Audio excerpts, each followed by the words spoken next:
Welcome to the next installment in AlertFind's webinar series. Today we are talking wildfires and mudslides, why businesses can't ignore this growing threat.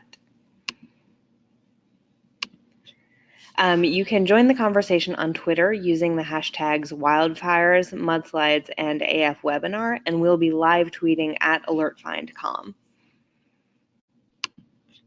I am so pleased to introduce you guys today to Jeff Koltz. Jeff is an emergency management trainer and consultant. Jeff Koltz is an experienced emergency management trainer and exercise design practitioner. He is a certified FEMA All Hazards Planning Section Chief Instructor and a Homeland Security Exercise and Evacuation Instructor. He's a wildland firefighter too, with extensive experience with wildland fires in Colorado. Jeff has always been well known for his ability as an instructor and, after retiring from law enforcement, founded an emergency management and incident response consulting company, JPK Consulting. He works with organizations of all sizes in the public and private sectors. Jeff has a Master's of Science degree in management and is pursuing his doctoral degree in public administration. Welcome, Jeff. We're so thrilled to have you. Thank you. It's an honor to be here. Thanks. And I will be your moderator today, Danielle Ricci. I am the Vice President of Marketing at AlertFind. Today, we're going to cover why businesses need to be proactive about dealing with the increasing wildfire threat, how businesses can incorporate wildfires and mudslides into their planning, how to minimize damage caused by wildfires and mudslides, and how to maintain operations during and after wildfires and mudslides. So Jeff, I want to just jump in with the first question. 2017 was the worst year for wildfires, and 2018 continues with severe wildfires, including the Mendocino Complex fire. What factors are contributing to this escalating threat? I think there's a couple of things that, number one, in Colorado and most of the western U.S. is in the third year of a drought. So just using Colorado as an example, we got very little snow over the winter, which when we have the snow, the moisture helps keep the wildland threat down. But everything is tinder dry here in this state. And we had 8 wildland fires this year alone, and we probably burned close to 250,000 acres of land. And the other thing too is not only is that fuel is the dry fuel, it's also the beetle kill that they have. And then the other thing you have to think about too is, so we've had a number of our wildfires had started. They were started by nature, lightning strike, something like that. We have 2 of them that were started, 3 of them that were started by humans. One was somebody had an open fire and it got out of hand. The second one was actually somebody was at a rifle range and they were shooting tracer rounds that set the grass on fire, and they lost control of that. And then the Durango, the 416 fire that I worked on, that was they're still trying to ascertain what the cause was, but it wasn't caused by nature. So that kind of a combination is not really good when, all of us on our incident management teams in all the western states are saying, well, it's April or May, it's time, wildland season's starting, so we better gear up and understand we're going to get deployed here pretty quick.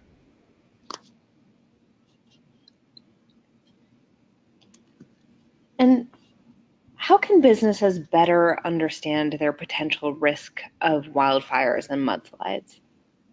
Well, I think that, there's a couple of things. Number one, if you're in an area where there's a lot of wildland fires and the area is known for that, then I would get with your Chamber of Commerce, your emergency management agency for the jurisdiction, and talk to those people, because they have historical knowledge of what is going on there. And then then you could start thinking about building a succession plan or a continuity of operations plan to address that. So, those are probably your two best places to go, is talk to those folks. And then, you could probably even talk to your insurer, because they also have all kinds of experience dealing with disasters, not just wildland fires, but the mudslides we're going to talk about later, earthquakes, the hurricane that just happened down in Florida, and ask them what the best practices are that they know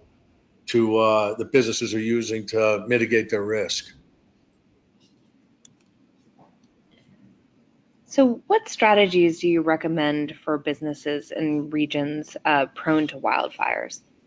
Well, like I said, get that base of knowledge from the subject matter experts, if you will, that have been there for a while, and then put a plan together and understand that if you get ordered to evacuate, which this happened in Durango, we evacuated about 800 people across the entire time we were at the fire.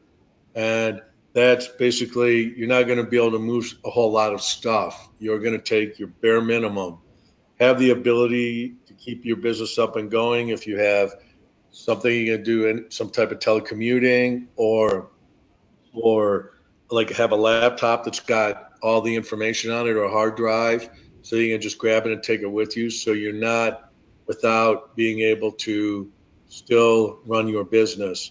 And then the other thing too is get with your supply chain, get with your insurer, get with those types of folks, and your bank, especially when it comes time to that, and ask them what they think.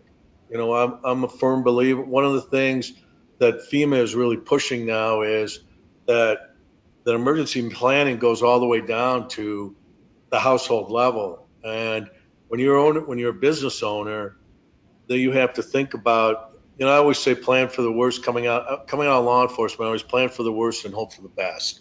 So you look at what you have, what is the worst case scenario that could happen to your business, and then plan from that. And if that includes having stuff stored in another warehouse somewhere, or having moving some things into the virtual world, that's probably it. But that continuity of operations plan and the mitigation plan are essential, I believe, to survive something like this without any type of catastrophic. You may suffer a catastrophic loss, but at least you'll be a little bit farther ahead than somebody that hasn't done any of that planning. And so for emergency preparedness managers, can they make a plan to account for both the business risks and things like road closures? That's kind of an interesting question, because a lot of it depends on what type of what the situation is and how far are you into the incident before you realize that you're getting evacuated or you're being forced to leave. You can mitigate your risk as much as you can with a plan. And again, like I said, my thing is that you plan for the worst and you hope for the best. And if you've got a good, robust plan in place as to being able to move the stuff away from the facility that is being evacuated, and you've got a continuity of operations plan, which is integral for me. We put them together in government all the time, and I've helped jurisdictions write COOP plans. But I also believe in the private sector having that continuity so that everybody that is involved in that business understands and knows what their responsibility is if there's an evacuation. Understand that that your employees' primary responsibility is going to be their families, and when you write your plan, you have to take that into consideration, because as long as they know their family is safe, they're more than willing to come back and work as long as they want to, as long as you want them to. But that is integral, and that was missed. Katrina was a perfect example for the police department in New Orleans. When a lot of these officers left, they got their families safe, and then they came back and started working. So a lot of that kind of tends to fall through the cracks thinking about that. But if you have that and you have a good plan as to how you're gonna move stuff, have a good continuity of operations plan, and then again, just a communication between your insurer, your supply chain, if there's any way that they can help you, or if they have a plan that they're going to use if something happens. You should be, you may suffer a loss, but you'll be able to get up and running again a lot easier. So after the financial impact of an incident like a wildfire, what's the next thing that business leaders need to consider? Well, and especially what's going to end up happening is that your emergency management agency is going to try and get an idea of what type of losses occurred as a result of this incident. And they need that because that gets reported through the chain to, FEMA, so that they have an idea of what the loss was. So for example, in Durango, La Plata County and Durango, summer is almost as big of a season as winter is. And they had 1,500 cancellations for the Durango and Silverton Narrow Gauge Railroad because the railroad actually ran up where the fire was. And the economic impact and the hit that La Plata County and the city of Durango took was $33 million for that fire. And, that's because people were canceling. And then there's that whole ripple effect of, okay, I'm coming down to do this. Well, I'm not going to do it anymore. I can't do it. The hotel, I'm going to cancel my hotel. I'm not going to go down there to eat. We're going to go somewhere else. And, the biggest thing is once you get up and going, you've got to I think constant communication with your customer base, as well as, like I said, the people you talk to make your plan, that's also integral, so that they understand that you may have somebody in Detroit, Michigan, that's your customer, and they turn on the TV and you see the wildland fire, and they know that your branch is there or your company is there. They're going to go to the lowest common denominator. That make sure you keep those open channels of communication between your customer base and your organization to let them know that, this is what's happened to us. Be honest with them. We got evacuated out of there.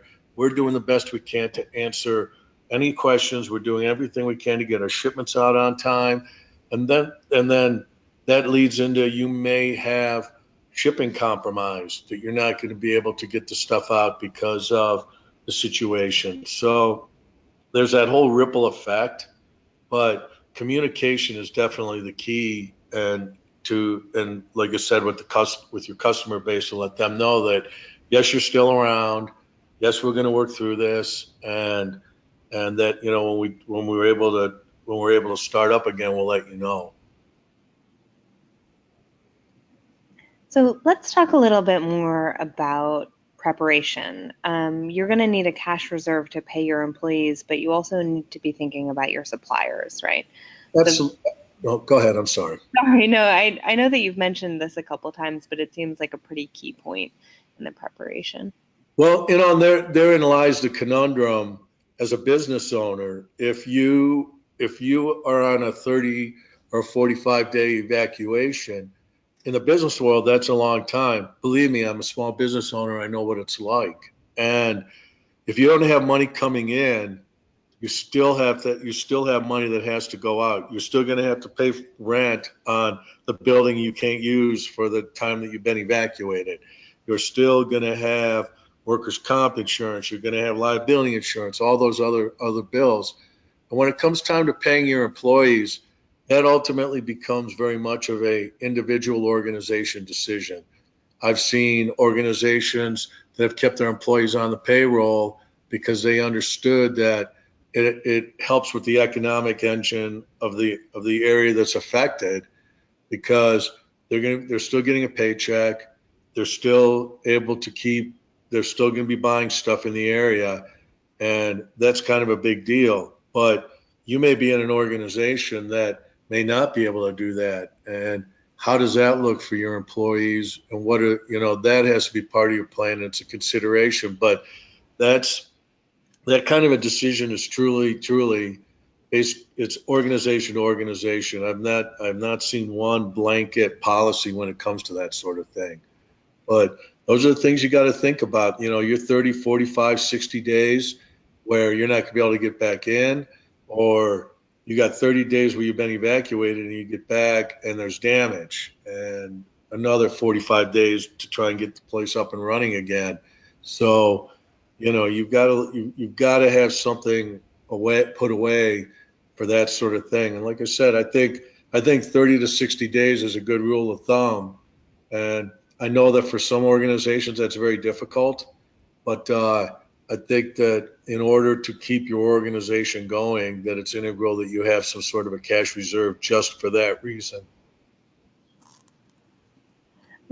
So I think that you might have just covered this, but I wanted to ask you, is there an average amount of time that businesses should plan to be closed for an evacuation order?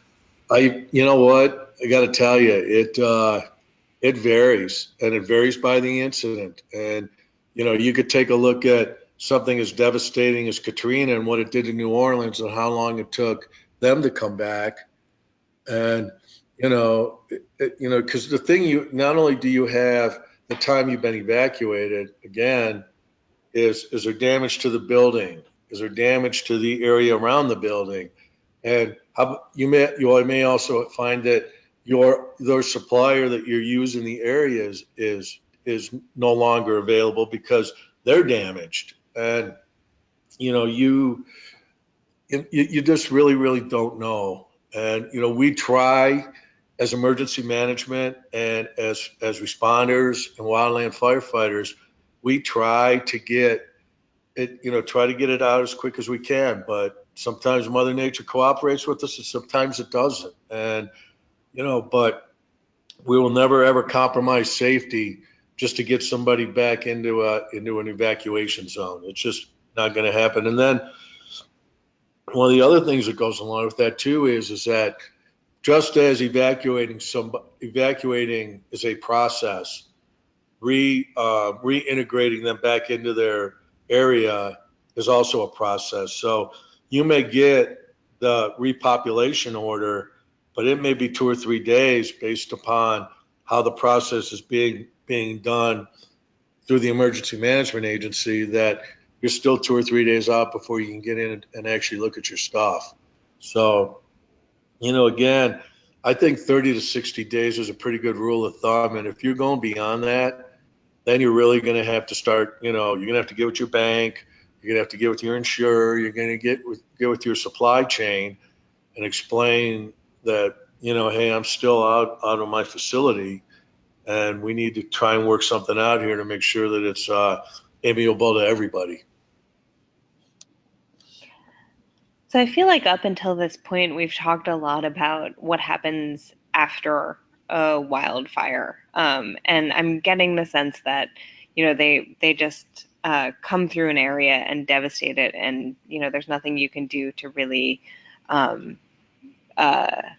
mitigate that while it's happening. But are there any ways that businesses can protect their offices through the use of site hardening or landscaping or things like that? Well, in Colorado, a lot of these rural counties that have those kinds of issues with wildland fires, they're a requirement that you can't have any fuel within 150, 200 feet of a building.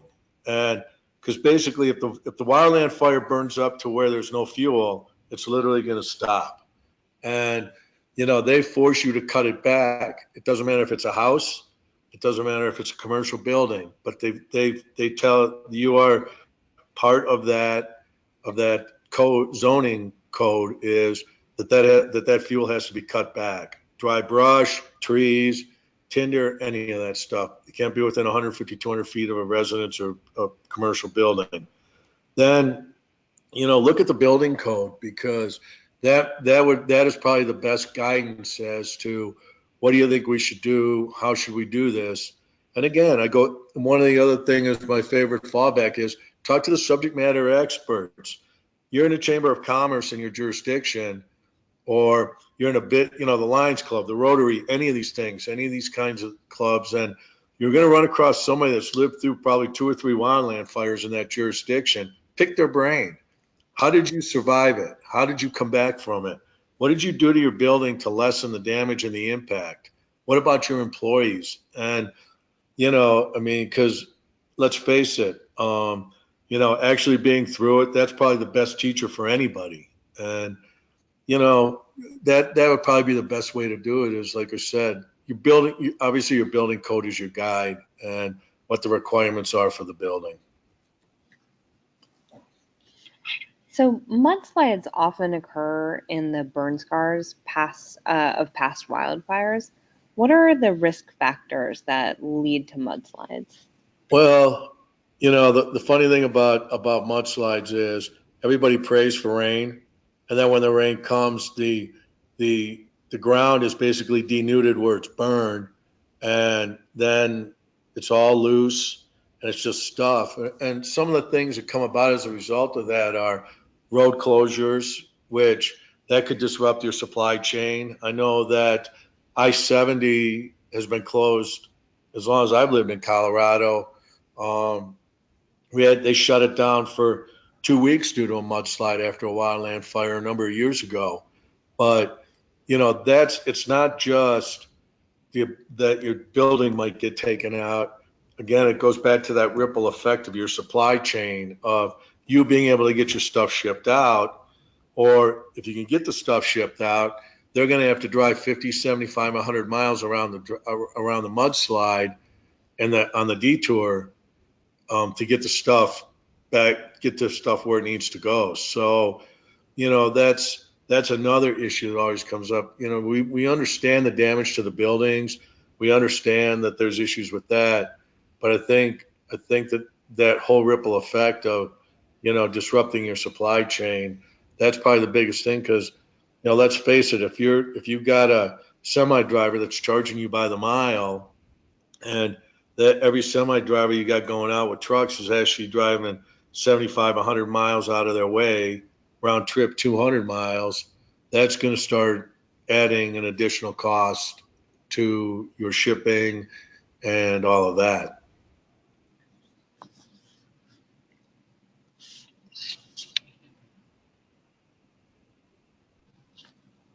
And so, how can businesses plan for mudslides? Is there anything that they should add to their business continuity plan or emergency response plan? Well, I think honestly, again, it goes back to, if you're going to plan for a wildland fire, or you've got a good coop plan in place, you'll be okay. It's going to be the same kind of issues that you're going to have with the wildland fire. Supply chain disruption, not being able to use my facility. If I have stuff stored in my facility, not being able to get to it. How long am I going to be out for? And the thing that goes along with mudslides is that they can usually, depending on how big it is, they can usually have it taken care of in a few days. So the disruption could be minimal. But if the whole side of a mountain comes down as a result of an ugly wildland fire, then you're looking weeks before they're able to open up roadways, and that's probably the biggest issue is that cost that's going to get added because you've got to drive out of the way to avoid it. And I would, like I said, if you've got a good coop plan, it's gonna cover pretty much everything if it's written correctly, and it would take care of the same. It's the same plan that you're going to do with a wildland fire. It's a mudslide this time.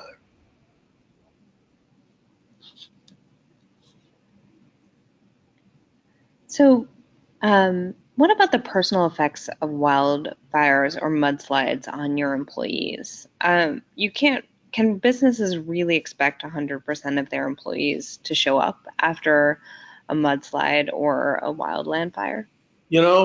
It's kind of interesting because you'd be surprised that depending on, and it also goes back to the amount of loyalty your people have to your organization. But you could get as high as a 95% rate of people coming back to work. But again, the thing you always have to remember with that is my first priority is my family. My first priority is my property. As long as I know that my family is taken care of and my property is safe, I have no problem coming back.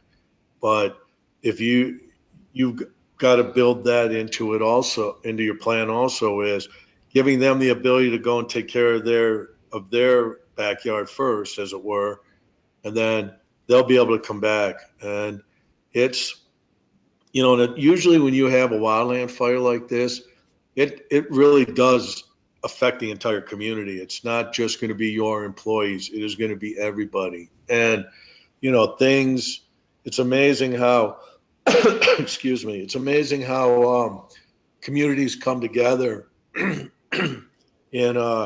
those bad times. We we had weekly meetings with the citizens. The incident management team came down, and the people who are working in emergency management went. And I'll tell you, they supported the firefighters and emergency management 115%. They knew we were doing everything to take care of that fire. And, so you truly are not the only one at that rodeo, as it were, that if it's going to affect your business and it's big enough, it's going to affect the entire community. And people are resilient and they'll come together. But, and I've said this 3 or 4 times through this presentation, that you've got to let them take care of their family first. After that, they usually have no problem coming back and working. But you've got to give them the ability to go make sure that everybody is safe. And so when it comes to personal preparedness, you mentioned this earlier in the webinar that FEMA is pushing this idea that planning goes down to the household level. Absolutely. So how do you encourage people to do that, when it comes to wildfire and mudslide planning? Well, and I think that you could probably, put that into the broad brush of any type of weather event or incident. And, what FEMA is telling households now is you better be ready for 48 hours of, that you may be on your own, because in their research and what they've seen over the course of all these disasters, that's about the time it takes for actually sometimes people to get help. So, I know a lot of folks, what they'll do is they have, like a week's worth of that food stored somewhere. They got water, they got a cell phone or a sat phone, all of that. And again, a lot of it, more than anything, is situational awareness, that you have to prepare. When you see when you see the fire trucks rolling into your town, you know that there's a problem. And most of the time it's on the news, and it's just like people that are in hurricane zones. They see the little swirly thing in the Atlantic Ocean, and it's like, okay, we got to start thinking about what we have to do. And even at your household level, have a plan. Have a plan of where you're going to go if you end up getting evacuated. Are you going to stay in a hotel, or are you going to go sleep in the gym? Do you have a friend you could go stay with? What are we going to do with the family? Is dad going to go back to work? Is mom going to go back to work to help out? All of that. And I think that FEMA and the response community is getting a lot better about trying to explain that to the general public and let them know that this is what we're trying to get to. This is the whole community approach. It's not just cops, firefighters, paramedics, emergency managers, and us coming in. You have a part to play in this too, by being prepared at a household level. And I think that probably if I was a business owner and I was putting my plan together, I'd sit down with my employees and have a very frank discussion. Hey, what happens if what are we going to do if this happens, as an organization, as personally with each one of us? Can I depend on you to come back if your family's safe? And again, that's all goes back to the communication. Is take a temperature check of your employees and see how they feel about it, or have them help contribute to the plan. Hey, this is what I think we need to put in here. I'm the guy that runs the shipping off the dock, and this is what I see. And I know that maybe we can move some of our stuff, put it somewhere else, so that at least we have it if we end up getting evacuated. And I know sometimes that's not, you can't do that, but have a plan. And like I said, make sure your employees know what the plan is for the organization, because I think that is what's going to drive how they react when there is a situation like this. Transparency is a big deal. And is there anything that, you've been through so many of these, anything that you especially want to make sure that businesses or individuals or families or communities understand about wildfires or mudslides that, you wish that everyone knew? Well, the thing is that they're inconvenient, and that's somewhat of an understatement. But when you start closing down major highways and people start canceling their trips, it becomes a problem. And like I said, $33 million for La Plata County, population probably 8,000. That's a big hit for a summer. And work with your chamber of commerce, work with your business organizations, work with the other businesses, and talk to your emergency manager. Have your emergency manager come out, and the people in the wildland world that actually live in the community, to have them talk to your employees, so that everybody kind of gets on the same sheet of music. I think that, again, the biggest thing that I see where things are lacking is transparency. How, what are we going to do, boss? Or not even having a plan. But, you've got to have your employees have buy-in to the plan to make it work. Absolutely. And it's not just having that reserve of cash. It's this is what we're going to do. And I understand that you're going to go take care of your families, but when we come back, we really want to hit the ground running, because I want to make sure this place stays in business. And the other thing too is, have those conversations with your bank, have the conversations with your insurers, all of it. If you're renting the building, talk to your landlord. And it sounds like it's kind of a daunting task trying to put one of these together, but quite honestly, you could probably, I think FEMA's actually has a book out, or at least a guide or a checklist of what businesses could do in a disaster. And they're pretty good about, it's not just all the big stuff. It's what does a business have to do, a sample checklist. And if you talk to your insurer, they may have a boilerplate business continuity plan, or a disaster plan that they could send you. And you don't necessarily have to reinvent the wheel, but you got to have the wheel for when the disaster hits, because that's really what's going to save you. Thanks. So now I want to open us up to questions. So if any of you who have been listening to Jeff speak have specific questions about your business or your family's wildfire preparedness plan, you can just type them into the chat box. And Jeff, I've already got a couple, so I'm going to throw these at you. So here's the first one. I have a smaller remote office in Montana. Any advice on planning for wildfires when it just affects one of my smaller offices? I would assume that the organization has an emergency operations plan, or a plan in place for a disaster plan. It's what I would do is just like we talked about, is you have a remote office, you've got the company-wide disaster plan.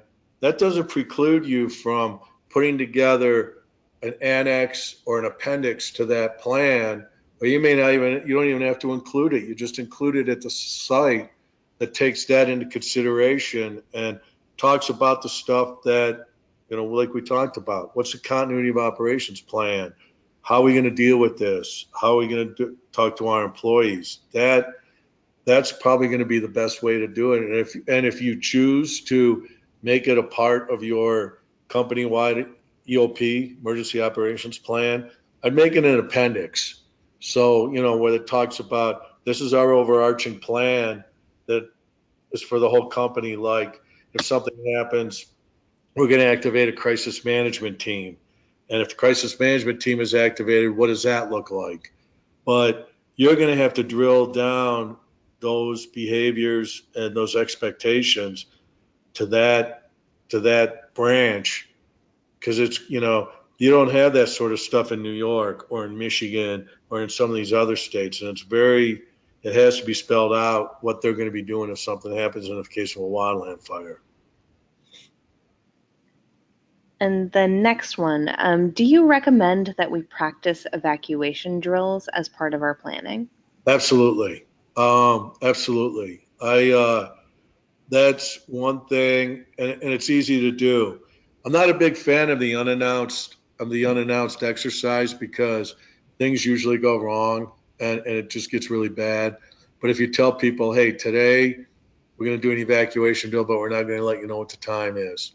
And then as part of that, you're going to have to set up, if you're going to evacuate these people, you got to have a way to have accountability.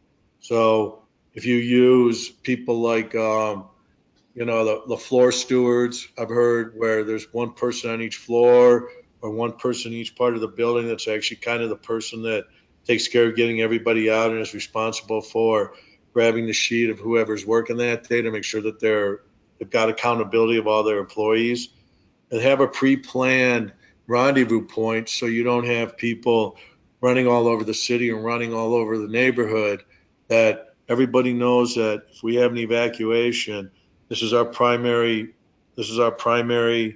meeting spot. If the meeting spot that's a primary gets compromised, then we have a secondary one over here. You always want to think primary and secondary because you just never know, if it gets compromised, you want to have that other one in your back pocket just in case. Yeah, it's funny hearing you say that. I have no idea how in a city to pick what would be a reasonable meeting spot, with the possibility that everything might be on fire. Do you have Yeah, any? and I think that's another that's another conversation you're going to have with your employees, that if you could see the fire coming down the mountain, they've probably already called an evacuation. But where do we go? Where are we going to meet? I mean, even if it's just something small, something as simple as like a hazardous material spill or something out in a parking lot that they want you to evacuate the building. Okay, so where do we go from here? Where's our meeting spot? Is it over here by, we going across the street so that we're far enough away from the situation or we're close enough to see what's happening?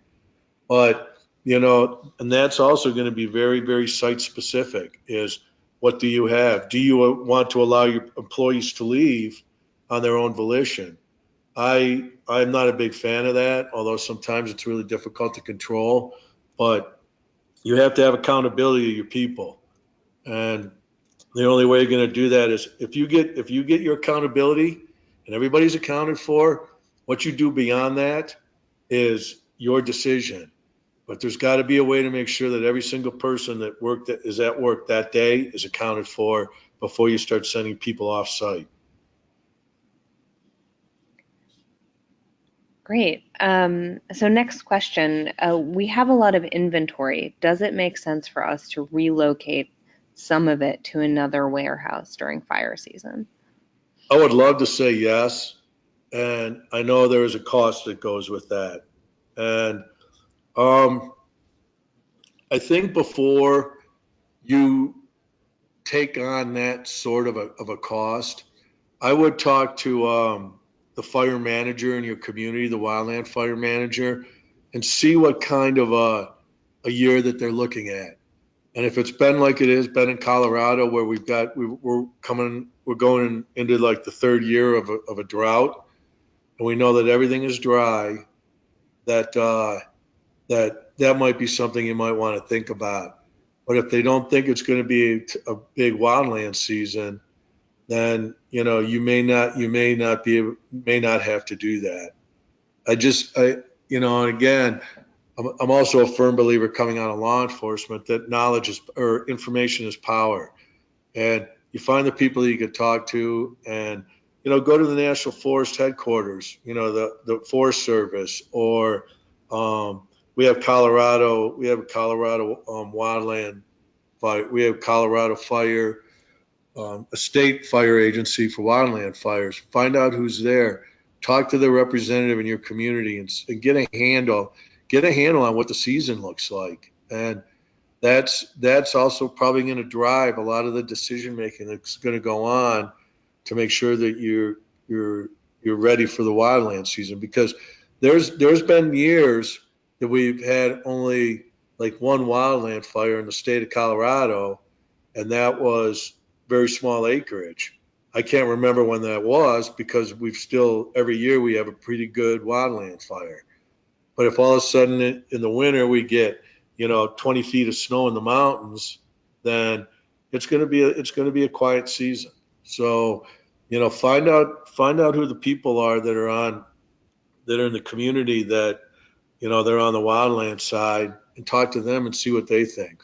That's your best source of information right there, because trust me, every single incident management team in Colorado and in California and Oregon and Washington, Montana, when April and May roll around, we start looking at what the wildland season is going to look like. And we have a pretty good idea based upon the weather and the projected weather. So, talk to them, and that's also going to help you a lot with your decision-making process. Great. And it looks like we've got one more here. So it seems like wildfires keep getting worse. Why do you think that is? I think it goes back to more than anything. I just think it's the weather and the changes in the weather, that we haven't had as much snow as we've had in the past. I think that I'll tell you how dry it is in the state of Colorado. When I was in the Emergency Operations Center in Durango, we got a phone call from somebody who was out on the interstate watching a guy towing a trailer, and his tow chain was hanging down and it was hitting the road and sparking, and he was causing spot fires in the ditch next to the road, just from the spark off of a chain in a vehicle. That's how bad it is, and that's how it's been every year. We have the human caused ones where you've got people camping, and they let their fire go. You got homeless folks. That there was a homeless individual that caused one of the fires. I think that they're getting bigger because they have the fuel to get bigger. If that makes any sense. That with a drought, if you've got an area that's got a ton of beetle kill, then you're going to have some problems.